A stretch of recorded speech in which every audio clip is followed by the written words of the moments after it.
Baker ba ang parents mo? Bakit? Kasi nakakagawa sila ng cutie pie na katulad mo. Anong paboritong palaman ng MMDA? Ng ano? MMDA. Ah, okay, MMDA. Ano? Di traffic jam! Oo, di ba? Anong sabi ng Daddy Donut sa Baby Donut na nasa taas ng puno? Drum roll. Bavarian. Ano ang ginagawa ng nagrebelding tinapay? Di nag-aalsa.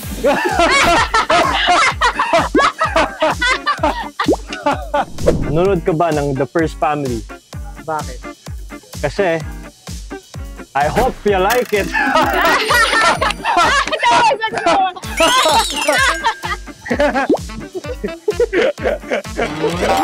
Abangan ang The First Family tuwing linggo sa TV5 7:15. Abangan nyo! Anong sabi ng Daddy Donut sa Baby Donut na nasa taas ng puno? Anong klaseng joke to? Ano daw?